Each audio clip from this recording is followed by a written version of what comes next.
agorafobia ini ada kaitannya sama anxiety lu nggak, Bang? Ada satu emosi yang gue ngerasa gue nggak oke banget nih. Itu lu menjalani ini semua udah 6 tahun ya, Bang ya? Bikin gue ngerasa dunia nggak safe. Jadi kayak jangan ke situ.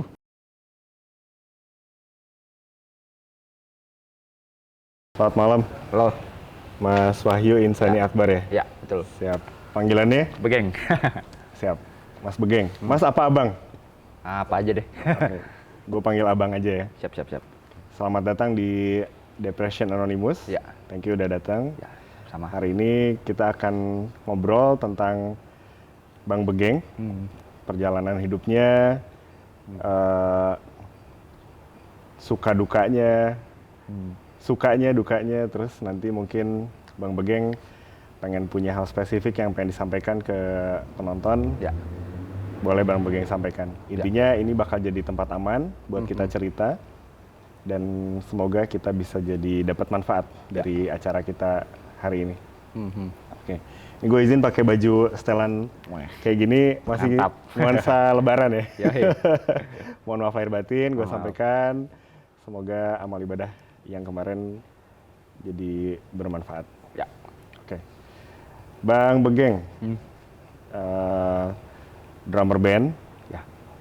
bikin lagu, penulis lagu, pernah main teater, Ya. banyak banget cerita tentang lo. Tapi gue pengen dengar langsung dari lo. Masa kecil lo dan hari ini kegiatan lo apa? Sekarang sih kegiatan gue, sekarang gue kan ngelola studio aja ya. Di rumah ada studio recording. Terus kadang-kadang gue suka jadi nge-produce musik gitu buat klien. Terus yang kegiatan reguler gue sama band gue kan ada 3. Nah paling gitu-gitu aja sih kalau sekarang ini aktif di nge-band aja. Band studio gitu. Band studio, Bikin aransemen musik, lagu. aransemen lagu. Jadi lu band punya 3, Tres, Larung, dan Maaf ya. Mafia. Oke. Macam Jimmy Multazam punya Morfem sama Upstairs. Ya, sama Upstairs. Oke. Jimmy Multazam tuh pernah ditanya, lu lebih milih Morfem apa Upstairs? Dia bilang susah katanya. Karena dua-duanya dia into. Ya. Lu kayak gitu juga atau ada band yang lu lebih into? Iya sih, gue ngerti banget sih, kayak yang gue setuju banget sih yang kata Jimmy bilang, soalnya kayak masing-masing tuh kayak part dari diri lo sendiri gitu loh. Jadi masing-masing kayak di Trash ada sisi gua yang harus keluarnya tuh cocoknya bisa di Trash gitu. Begitu juga di Larung yang apa namanya imajinasi gua kayak cocoknya nih bisa terwujud di Larung sama kayak di Mafia gitu. Nah kalau Mafia itu kan agak unik sih. Kalau Mafia tuh gue musiknya waktu pertama ngebikin konsepnya adalah ngegabungin musik Broadway, jazz swing gitu sama rock gitu. Jadi paling menantang sih kalau dari segi aransemen waktu Mafia. Jadi susah sih bener 3 itu tuh bener-bener apa ya? Ada masing-masing ada part lu. Ada partnya, jadi lu susah mendefinisikan yang gue tuh yang mana karena masing-masing ada bagian diri lu gitu. Oke. Lu enjoy Bang nikmatin 3 band itu, ngejalanin 3 band? So far sih sampai sekarang masih enjoy. Ya? Thank you. Cuma memang kalau intensitasnya lagi pada kenceng, itu agak-agak suka kelabakan sih kayak sekarang kan gue 3 lagi mau bikin album ya. Yang larung full album, pengen bikin full album, Mafia pengen bikin full album, terus mau EP. Nah itu bener-bener apa ya, bener-bener bener-bener pusing banget sih. Gue baru ngerasain intensitasnya itu kan tahun ini, yang intensitasnya 3-nya lagi kenceng gitu. Lagi kenceng. Mungkin kalau misalkan yang kemarin-kemarin sempat yang ada Mafia lagi kenceng intensitasnya, cuman Trash sama Larung biasa aja. Atau yang kebalikan Larung lagi kenceng, Trash dan Mafia biasa aja. Nah sekarang ini kayak naik 3 gitu, wah itu bener-bener challenging ya? Ya, menantang banget. Strategi lu buat ngadepin tantangan itu gimana Bang? Nggak terlalu dipikirin sih. Jadi maksudnya kita pikirin garis besarnya gitu. Cuman kita harus, gue mesti aware yang mana yang nggak bisa gue kendaliin nih. Ini ini gue udah nggak bisa nih, bukan dikontrol, di luar kontrol gue nih. Ya udah biarin aja lah gitu. Coba untuk seperti itu gitu. Walaupun kadang-kadang masih overthinking, cuman dibiasain kayak gitu sih gue. Jadi makin lama emang masih overthinking hari pertama, hari kedua cuman makin lama makin kecil gitu. Oke. Paling di manajemen itu sih satu. Kedua apa ya? Sifat menunda-nunda itu yang kadang-kadang dulu gue kan ada sifat menunda-nunda. Nah itu benar-benar jadi apa? Momen untuk menghancurkan itu. Soalnya kalau nggak digercepin kan jadi itu, jadi apa? Jadi ambiar semuanya. Jadi ambiar. Jadi nunda-nundanya lu tutup dulu ya? Iya, nunda-nundanya itu santai-santai itu kayak udah nggak bisa gitu. Nggak bisa. Ya, jadi udah bener-bener iniin. Sama apa, kayak ada waktu tuh, bikin timeline tuh penting banget sih. Siap. Jadi misalkan di dalam seminggu tuh, satu hari ini gue nyelesain apa namanya, konsep art cover untuk Mafia misalkan. Terus hari berikutnya gue fokus di aransemen lagu Larung kan masih belum selesai semua. Gue coba iniin. Nah hari berikutnya itu Trash ada mau nyelesain lagunya. Trash masih lagu juga sih. Iya. Jadi kalau Mafia kan udah tinggal art cover doang. Sama mixing. Nah itu sih paling manajemen waktunya juga. Manajemen waktunya. Belajar. Mesti belajar ke situ tuh. So far ke lu dengan 3 jadwal yang susul-susulan ini masih aman Bang? Masih aman. Masih aman ya? Iya. Nah terus gue mau cerita nih. Gue mau nanya. Lu tadi bilang pernah mengalami anxiety. Ya. Boleh cerita tentang itu Bang? Ya, gue sebenarnya kalau ngalamin itu udah 2 kali sih sebenarnya. Pertama di 2016. 2016 cuma itu anxiety dan depresi. Pas kena itu. Terus sempet agak better di tahun berapa ya? 2017 awal-awal 2017 lah. Gue bulan Maret atau Februari tuh udah mulai better lah. Gue udah bisa keluar lagi. Udah bisa ngobrol-ngobrol santai lagi. Nah cuma di 2019 Agustus itu anxiety-nya bener-bener parah banget sih itu. Okay. 2016, 2017, 2019. Nah 2019 mulai kena lagi. Anxiety, oke. Gejala yang lu rasain apa Bang? Kalau yang pertama nih, di 2016. Di 2016 tuh gue kayak apa ya? Pertama-tama gue kayak lagi naik motor, itu sering kambuh kayak panic attack. Oke. Kayak kayak mau mati gitu sih. Jadi kayak di tenggorokan gue kayak ada sesuatu yang nyumbat gitu. Terus apa ya istilahnya ya? Brain fogging kalau gue nyebutnya itu. Brain kayak fogging. apa tuh? Pusing apa kayak blur-blur gitu. Tiba-tiba otak berkabut aja gitu ya? Iya, berkabut aja gitu. Terus tangan gue kayak kesemutan gitu.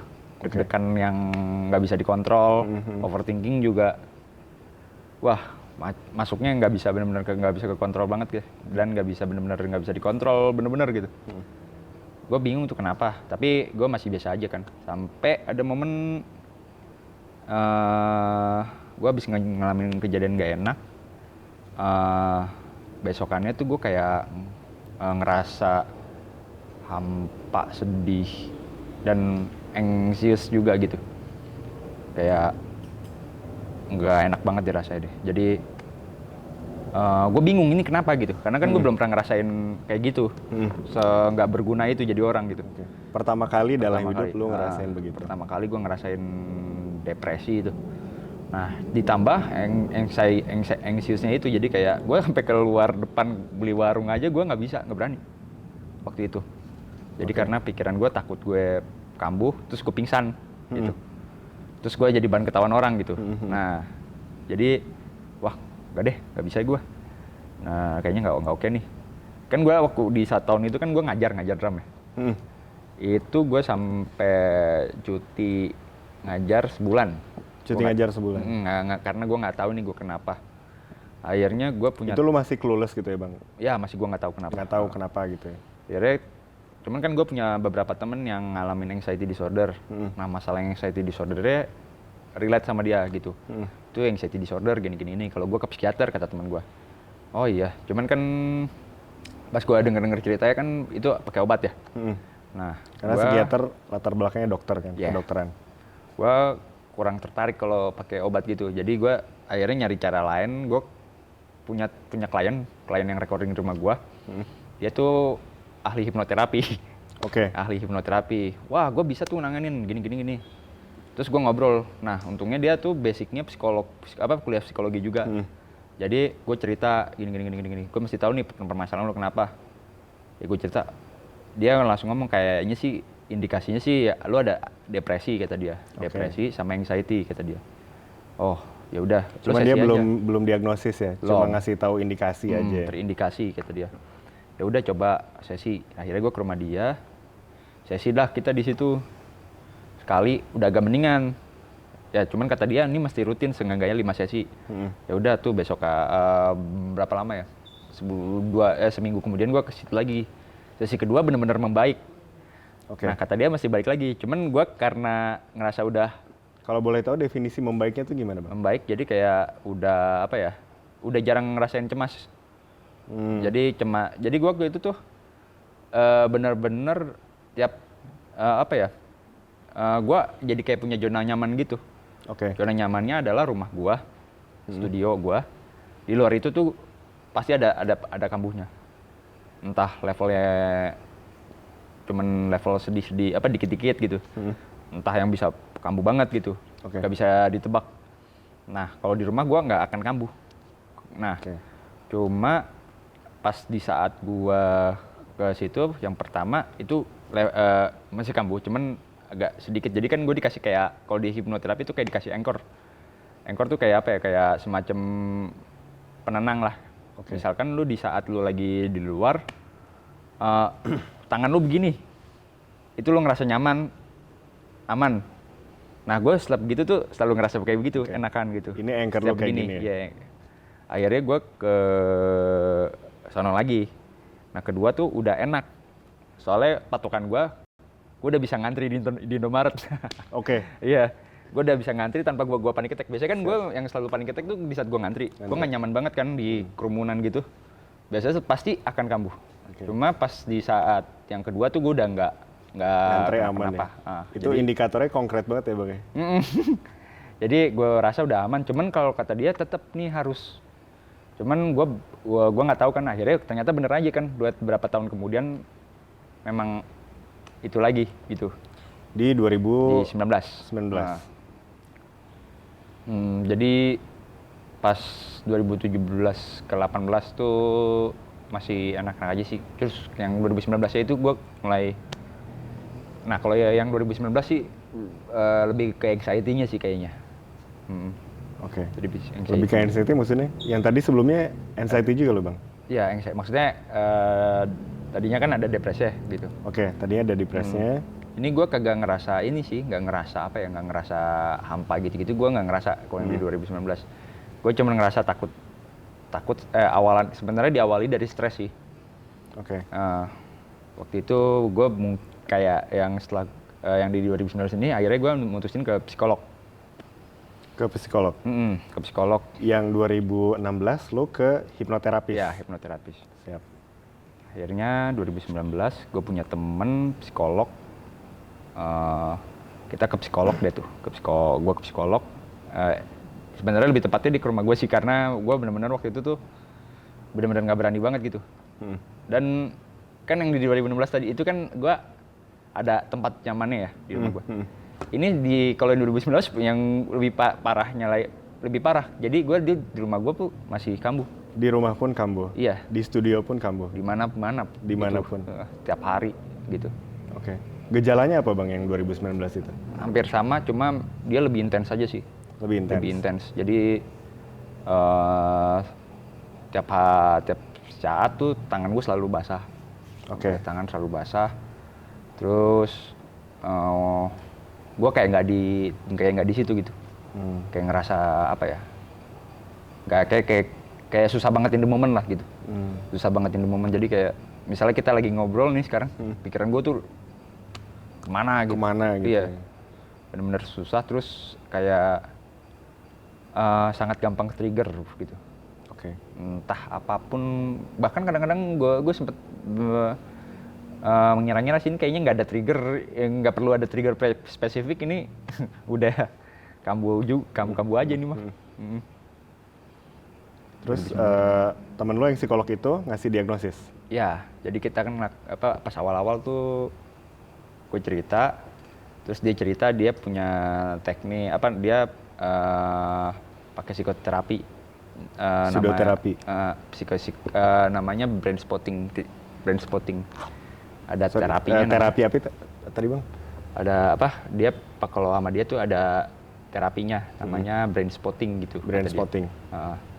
Jadi kayak pakai antena gitu tuh, kayak antena shoot gitu. Nah kita mandang itu ke situ gitu. Oke. Nah, akhirnya pas di saat itu tuh ya mulai ke inilah isu-isunya dari masa gua kecil kayak apa gitu yang gua tadinya nggak kebuka itu, gitu. Kebuka. Jadi pelan-pelan diiniin gitu. Baik sih dalam waktu ya temen gitulah pelan-pelan. Pelan-pelan sampai sekarang akhirnya agak better banget gitu sekarang. Oke. Apa perbedaan treatment yang lo terima di tahun 2016 dan di tahun 2019 bang? 2016 tuh lebih instan sih ya. Oke. Lebih instan dan ya lebih instan lah, lebih instan, terus lebih apa ya? Kalau yang sekarang nih bedanya tuh yang di 2016 di guanya juga sih mungkin. 2016 tuh gue nggak memperkaya diri gue sendiri gitu, nggak memperkaya dengan pengetahuan apa segala macam. Nah di 2019 ini gue kayak sekalian gue belajar sedikit-sedikit tentang psikologis gitu. Kayak dia ngasih banyak buku si temen gue ini, buku tentang self healing gitu. Ada tuh bukunya bagus banget namanya Stop Self Sabotage. Stop Self Sabotage. Tuh gue baca di situ, terus baca bukunya si ini juga siapa? Mark Ronson, Seni Berpikir Bodoh Amat. Yeah. Itu di dua buku itu, sama gue beli buku Stoik filosofi teras ya tentang Stoik gitu. Nah di 3 buku itu sih gue banyak belajar tentang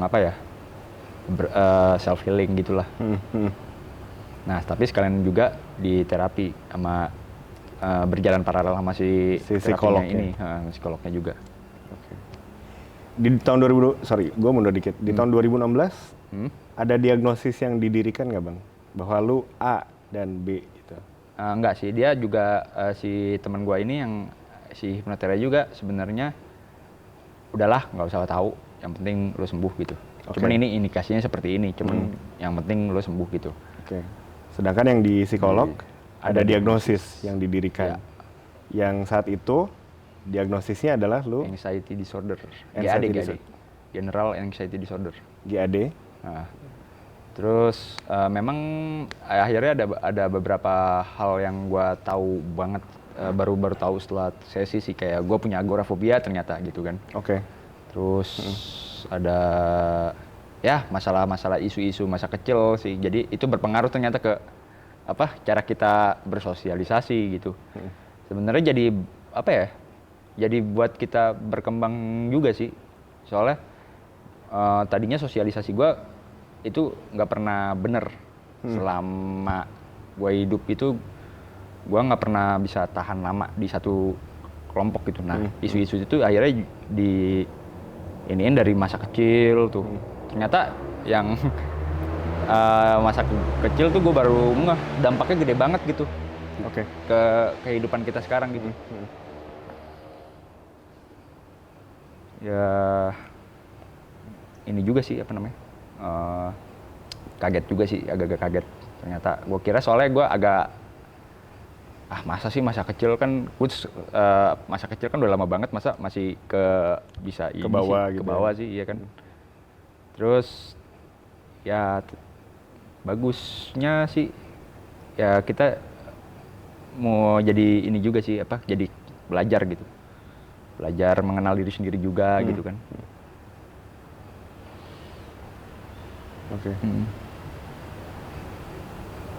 Lo dikasih terapi, Lu juga dikasih konseling ya Bang ya? Iya, Karena tadi konseling. ngebahas masa kecil lu, Ya, lu juga ketahuan ada agorafobia ya? ya agorafobia. Agorafobia. Oke. Feeling lu setelah eh, ketemu temen lu yang psikolog itu apa Bang? Feeling apa? Feeling lu setelah ketemu Afternya tuh gimana gitu? afternya gimana? Awal-awalnya sih ada ekspektasi ya pasti ya. Hmm. Wah, gue pasti sembuh nih. Hmm. Gue pasti ini nih. Ternyata setelah dijalanin tuh yang gue tangkep ya. Kalau di psikolog, penyakit masalah kayak anxiety disorder atau mental illness lainnya gitu ya. Psikolog itu nggak ngebantu untuk menghilangkan penyakit itu, tapi dia membantu kita untuk hidup bersama mereka gitu. Jadi cengkeramannya berkurang gitu. I see. Jadi yang gue rasain sih kayak gitu. Jadi yang gue tahu tuh jadi kayak di mana ya? Di masalah accepting ya, pas gue belajar masalah accepting gitu. Masa sih, kan gue aneh. Ini nggak enak loh. Gue ngomong ke psikolog gue marah-marah kan, sebut awal-awalnya agak marah. Yang bener aja lu, masa panic attack gue terima, gimana? Nggak enak lu nggak ngerasain sih. Gue sampai ngomong gitu. Ini lu nggak ngerasain sih. Iya, cuman dia sabar banget kan. Cuma ini memang nggak ada memang lu mesti menghadapi ketakutan itu gitu.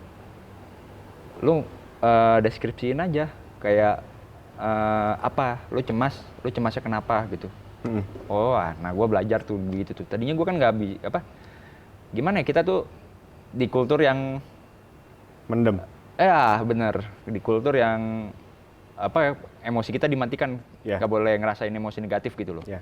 Nah gue kebiasaan seperti itu gitu, masih yang misalnya gue kayak nggak enak nih di satu tempat, yang gue ngerasain gue nggak suka aja gitu, entah jadinya marah, entah jadinya cuman moody aja gitu, cuman kita nggak ngebelajarin lu tuh kenapa gitu sebenarnya gitu. Nah, tidak diajarkan mengenali emosi kan? Ya betul, jadi di situ tuh yang langkah pertama si psikolog gua ajarin adalah meregulasi emosi itu tuh. Jadi ini begini, ini begini, ini begini, ini begini. Oke. Ya, akhirnya tuh gue mulai coba tuh setiap mengenali emosi deh gitu. Ada tontonan yang bagus sih waktu itu tuh. Apa tuh Bang? Yang kartun apa ya namanya? Yang tentang perasaan sedih, apa ya namanya? Inside Out.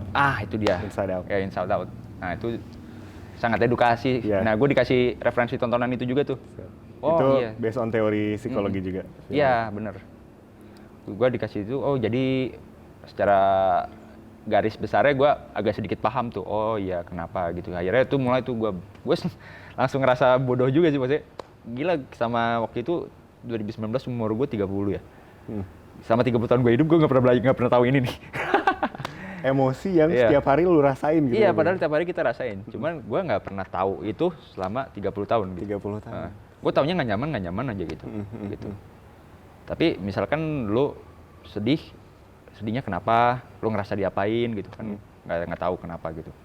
Marahnya kenapa? Lu ngerasa diapain gitu. Iya. Kayak hal-hal itu tuh ternyata sangat penting banget gitu kan. Betul. Validasi emosi ya Bang? Ya betul, ngevalidasi emosi gitu. Akhirnya dari situ, terus gue juga belajar masalah inner child. Inner child, kalau yang anak-anak sekarang banyak ngomong tuh inner child. Nah, gue juga ada di buku Stop Self Sabotage tuh, masalah itu tuh. Jadi kadang-kadang ada satu momen emosi yang kok gue careless banget ya. Berarti ini mungkin berhubungan sama itu. Dan di buku Self Sabotage itu tekniknya keren banget sih menurut gue. Jadi salah satu cara gue ngerapi diri gue sendiri sih. Jadi setiap gue malam tidur ada satu emosi yang gue ngerasa gue nggak oke banget nih. Ini anak kecil banget. Akhirnya gue ngebayangin, nah gue berdasarkan buku itu ya. Jadi gue ngebayangin gue masih kecil. Terus gue inget kebetulan ternyata kejadian spesifik yang menimpa gitu. Oke, di situ tuh gue ngerasain emosi apa. Nah, gue yang gede menenangkan si gue yang kecil itu. Si kecil itu. Ini nggak apa-apa.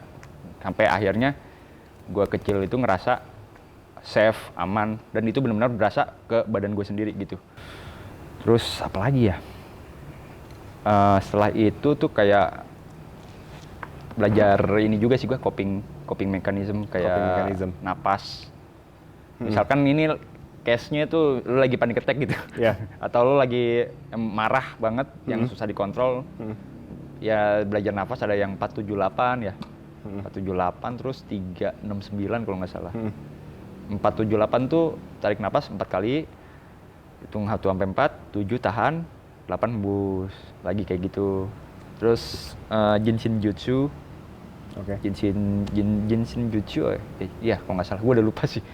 Nah itu juga gue belajar banyak hal sih, gue belajar di waktu gue selama terapi itu. Apa namanya itu tekniknya? Grounding. Ya, grounding. Ngerasain lingkungan sekitar. Yes. Indra tuh diaktifkan gitu ya Bang. Jadi masih kepake banget sih sampai sekarang grounding itu. Nah, enggak deh, kalau grounding yang paling gue pakai sampai sekarang sih itu yang ngerasain. Jadi misalkan gue lagi agak overwhelmed, gue duduk ini gue rasain banget. Iya, gue rasain banget. Teksturnya gimana? Iya, gitu betul. Kan. Pendengaran, apa yang didengar, warna apa aja kayak gitu yang gue lihat gitu. Penciuman. Apa yang lu cium gitu kan. Itu grounding ampuh buat lu Bang? Ampuh. Sama jalan-jalan. Jadi misalnya kalau lagi rame banget nih, terus gue mulai brain fogging. Itu gue ya kadang-kadang kalau misalkan grounding ini kurang, gue jalan-jalan ngindarin tempat yang rame dulu. I see. Keluar, muter bentar, terus balik lagi, udah agak mendingan. Sama wudhu. Wudhu? Iya. Keren. Tahu deh kalau wudhu tuh enak aja kalau gue. Oke. Kita ngobrol nanti tentang wudhu Bang. Kalaupun nggak sholat, tapi wudhu enak aja gitu. Wudhu enak aja? Karena secara sensoris, itu kan membasuhkan air ke bagian-bagian yang sensornya aktif kan Bang? Oh iya, telapak tangan, wajah, telapak kaki gitu. Iya. Telinga itu kan ujung-ujung sensor di tubuh kita yang dikasih stimulasi pakai air. Okay. Lu ngebahas tentang anxiety lu, tentang depresi lu. Gue boleh ngobrol tentang agorafobia lu nggak Bang? Oh boleh. Oke. Cerita dong Bang. Agorafobia, gue baru tahu ini tuh kan waktu terapi ya. Di 2019 itu? Ya. Ternyata memang sebenarnya dari sebelum gue kena anxiety, gue udah punya agorafobia gitu. Oke. Cuma di saat gue kena anxiety disorder, jadi escalate parah banget gitu. Escalate parah. Jadi awalnya tuh memang gue ngerasa memang gue punya mantan juga. Mantan gue pun ngomong gue orang aneh. Teman-teman gue juga bilang gue aneh. Soalnya memang gue nggak suka benar-benar bisa kadang annoying banget. Kadang gue nggak kuat gitu. Jadi fight or flight gitu loh. Fight or flight. Kadang-kadang gue jadi sangat agresif, kadang gue bisa sangat submisif, cabut langsung kemana gitu. Oke. Jadi pas di situ tuh BSP ini kan cuman ngeliatin gitu doang, cuman tahu-tahu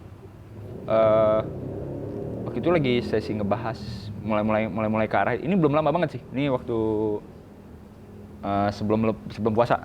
Oke. 2 bulan yang lalu lah ya. Sebelum gua sebelum puasa sesi terakhir gua. Nah,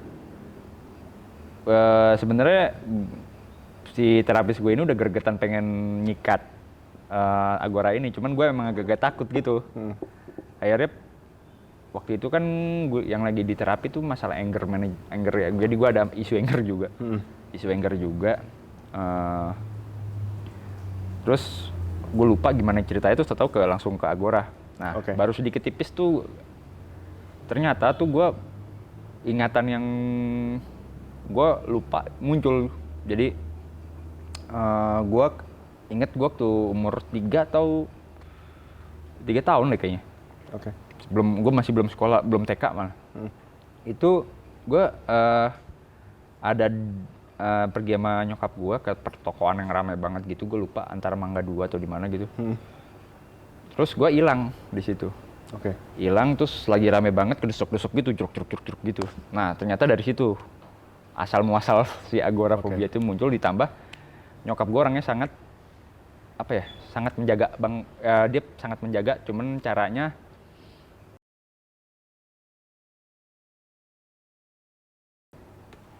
itu nggak boleh, ini nggak boleh, sering gitu. Jadi tanpa nyalahin dia ya, itu ngebuat gue jadi makin agora. Jadi gue tuh Agorafobia itu fobia terhadap keramaian. Jadi gue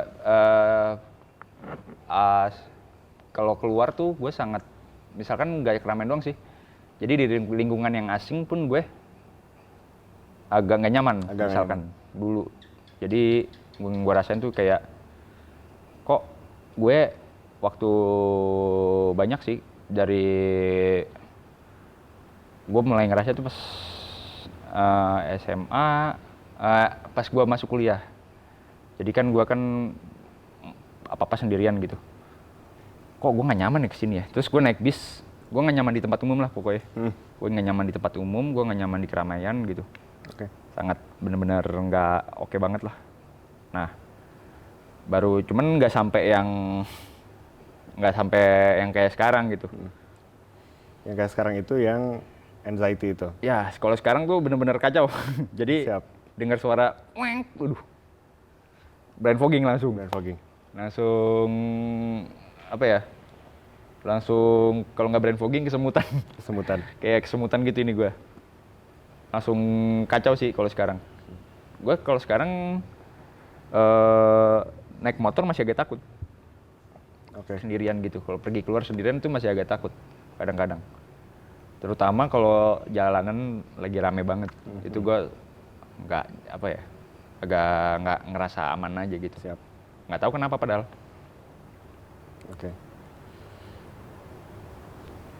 Si agorafobia ini ada kaitannya sama anxiety lu nggak, Bang? Ada lah pasti. Ada. Jadi gue nggak tahu yang mana ya, mungkin dulu gue emang udah punya anxiety disorder dari dulu, atau mungkin anxiety disorder gue di 2019 ini yang mengescalate, gue juga nggak tahu, cuman kayaknya pasti berkaitan sih, pasti. Karena memang rasa-rasanya mirip-mirip kok. Mirip-mirip. Gejalanya simptomnya mirip, terus nggak nyamannya mirip gitu. Yang menarik di lu adalah lu punya agorafobia, fobia terhadap keramaian. Tetapi profesi lu berhadapan dengan keramaian. Lu drummer. Lu performer gitu, Bang. Bahkan lu juga dulu main teater. Gimana cara lu ngejalanin hidup kayak gitu, Bang? Gue nggak mikirin sih. Lu nggak mikirin? Nggak mikirin. Jadi apa ya? Kalau gue karena mungkin gue udah anggap anxiety, agora itu udah jadi bagian dari diri gue gitu. Dan musik juga bagian dari diri gue juga gitu. Jadi misalkan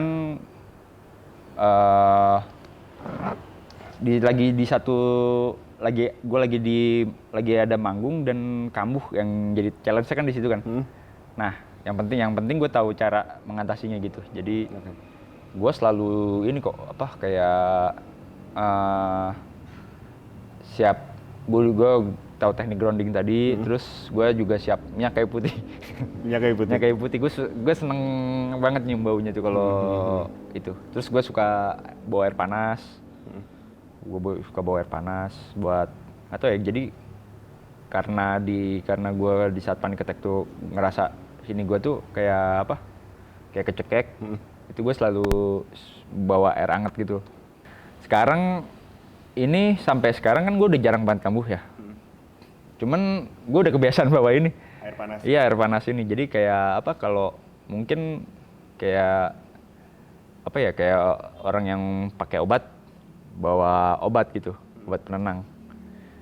Nah cuman ya karena itu kayak mungkin ya, karena suges mungkin lebih ngerasa aman aja gitu kalau ada itu. Padahal emang jarang minum. Cuman lebih aman aja, iya. Kayak udah kebiasaan gitu. Menarik dari diri lu adalah lu tadi memilih untuk menerima bahwa agorafobia dan musik sudah menjadi bagian diri lu. Oh, Terus juga yang menarik adalah lu tadi bilang cara nyokap lu menyikapi lu ketika kecil dalam menjaga lu. Terus lu bilang gini, tanpa mengurangi respect gue ke beliau. ya. Nah itu tuh bentuk apa sih bang? Karena gini ya, sebenarnya gue salah satu isu gue ya sama orang tua. Siap. Awalnya gue sangat menyalahkan dia. Wah, gara-gara lo nih gue jadi kena ini, gara-gara lo nih gue hubungan sosial gue nggak bagus karena gara-gara gue banyak gitu. Cuman gampang banget kan nyalahin. Tapi kita pas gue zoom lagi dalamnya, itu dia kayak begitu karena dia dibegituin juga. Dia punya luka sendiri juga gitu. Jadi dia mungkin mungkin caranya salah, cuman dia rasa sayang dia ke gue tetap gede. Yang gue ituin sih gitu. Oke. Gue sangat di stand banget sama nyokap gue, jauh-jauh banget. Jadi cuman gue bisa ngerasa mulai deket lagi itu setelah gue bisa terima hal itu gitu. Jadi oh iya, oke, lo nggak salah. Jadi apa namanya, gue udah bisa ngerti gitu, bisa terima masalahnya gimana. Gue ngerti dia tuh sebenarnya sayang sama gue, cuma dengan cara dia gitu. Oke. Jadi ya cukup struggle sih gue jujur ya kalau masalah waktu gue sama orang tua gue ini. Sangat apa? Wah, itu perjuangan. Siap. Nah, sampai gue bisa nerima kalau dia itu ya cuman manusia biasa juga gitu. Kan memang dia nggak bermaksud seperti itu. Dan ada apa? Momen menariknya adalah saat gue bisa terima dan gue yang ngebuka diri, gue mau ngedengerin. Akhirnya gue mau ngedengerin dia ngomong apa, dia cerita apa. Akhirnya hubungan kita membaik di situ gitu. Jadi gue makin bisa baik lah gitu hubungan gue sama dia. Dan setelah itu yang lu rasain apa bang? Lebih asik sih, lebih tenang.